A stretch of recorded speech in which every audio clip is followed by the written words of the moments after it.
Pak Ustadz, kemarin saya dengar di radio bahwa azan tidak dikumandangkan di selain waktunya.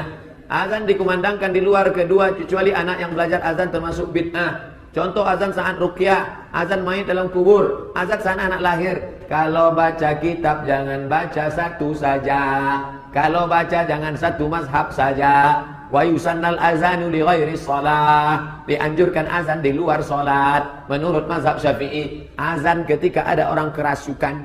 Ada orang kerasukan setan, azan. Dalilnya mana? Qiyas. Karena ketika azan dikumandangkan, setan lari terkentut-kentut. Allahu Akbar, Allahu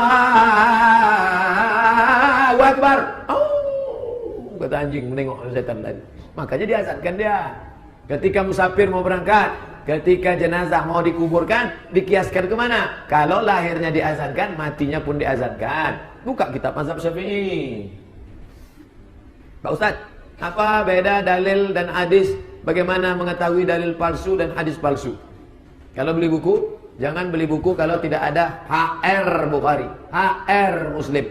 Ini HR sopo iki? Ini HR siapa? HR hadis riwayat siapa? Sahih Bukhari, Sahih Muslim, Sunan Abi Dawud, Sunan Nasai, Sunan Tirmidzi, Sunan Ibnu Majah, Musnad Ahmad bin Hanbal, Sunan Ad-Darimi, Musnad Tayalisi, Muwatta Malik. Kalau tak ada riwayatnya, jangan beli buku itu.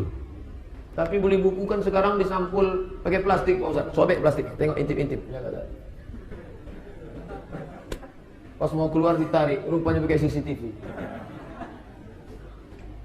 Ustaz, apakah kita boleh berpartisipasi dalam sistem yang belum menerapkan syariat Islam secara kafah? Kalau iya, apa dasarnya Pak Ustaz? Syekh Yusuf Qaradawi dalam kitab Min Fiqh Daulah, ketika Anda mencoblos kertas, Anda sedang bersaksi. Saya Abdul Somad bersaksi bahwa orang ini layak menjadi wali kota saya 5 tahun ke depan. Gunakan telinga, gunakan mata, dengar maklumat baik-baik, tengok informasi betul-betul, pikir, renung, istikharah, coblos. Karena kalau kita tidak memilih, pilihannya tinggal cuma 2, setan sama iblis. Pilihlah setan supaya iblis tak naik. Karena kalau tidak, iblis naik, hancur. Saya pernah mendengar tausiah Habib Rizik tentang iluminasi, gerakan membangkitkan tradisi. Mohon penjelasan konkretnya Pak Ustaz. Kalau udah Habib Rizik ceramah selesai itu dah. Iluminasi, syukran, makasih. Illuminati adalah gerakan Yahudi internasional yang akan mengembalikan kerajaan Yahudi lama. Garis bawah, garis atas, bintang tengah. Garis bawah, Sungai Efrat, garis atas Sungai Nil. Dia membuat Great Israelian, kerajaan Israel Raya, dari Afrika sampai Asia. Maka semua program-program simbol mata satu, setan. Maka semua yang simbol mata satu. Oleh sebab itu Illuminati sudah masuk ke dunia artis, ke dunia pejabat, ke dunia perdukunan, ke dunia macam-macam. Maka jangan sampai kita terjebak. Ini agenda internasional. Walan tarda angkal yahudu. Orang Yahudi tak akan kena puas dengan kalian. Di tempat saya ada wirid Yasin dari rumah ke rumah. Dan ada makanannya. Semenjak saya ikut pengajian, saya mengetahui hukumnya tak boleh. Karena masa Rasulullah tak ada. Bagaimana menurut Ustaz Somad? Baca Yasin apa hukumnya Pak Ustaz? Yasin itu Quran apa tak Quran? Kalau tak boleh baca Yasin, keluarkan Yasin itu dari Quran. Balik dari sini, gunting. Nanti pas baca Quran, kok enggak kau baca Yasin? Udah lama aku ulang baca Yasin apa? Di mana letak tak boleh? Tak boleh baca Yasin malam Jumat.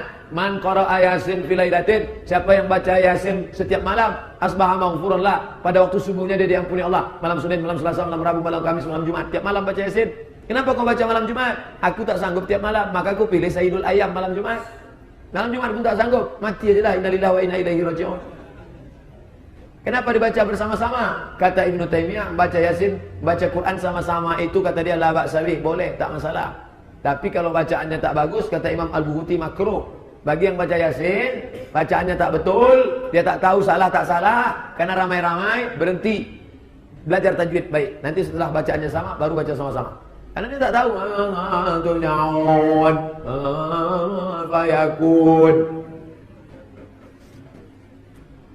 Apakah Ustaz tahu mengenai penyakit Ain? Apa sebabnya? Ain sebabnya adalah hasad, benci. Ketika saya benci tengok bapak mobilnya bagus, saya tengok lama-lama, lalu kemudian Ain. Al-Ain hak. Penyakit ain itu hak. Dari mana? Benci datang dari hati. Jadi ternyata setan datang mengabulkan keinginan kejahatan. Maka dia datang. Maka orang yang kena penyakit ain ini diruqyah. Kemana pergi ruqyah? Masjid Al-Falah, lantai bawah. Rumah sehat, Ustadz Saifullah. Rumah sakit ibu dan anak Zainab. Rumah sakit ibu dan anak Zainab. Ingat ibu, ingat anak, ingat Zainab. Ada ruqyah di situ. Ustaz, apa maksud hadis Rasulullah tentang 73 golongan? Yahudi terpecah 71, Nasrani terpecah 72, umat Islam 73. Setelah dihitung Ibnu Taimiyah, ternyata bukan angka nominal. Karena Nasrani lebih banyak daripada 72. Lalu apa maknanya? Yahudi banyak, Nasrani banyak, Islam lebih banyak. Yang selamat itu siapa? Ma'ana alaihi wa ashabi. Orang yang mengikut aku dan sahabatku. Apakah kita ini masuk? Ya.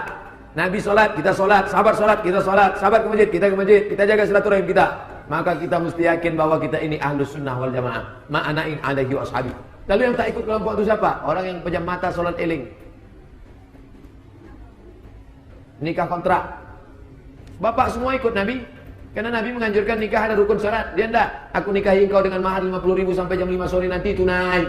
Dipersaksikan oleh malaikat Israfil, malaikat Jibril. Tak, bukan ikut Nabi. Tak betul. Doakan saya Ustaz di hadapan para jamaah ini agar bisa istiqomah dan kokoh. Nanti di akhir kita berdoa sama-sama. Jangan bukan antum aja, saya pun minta doa juga.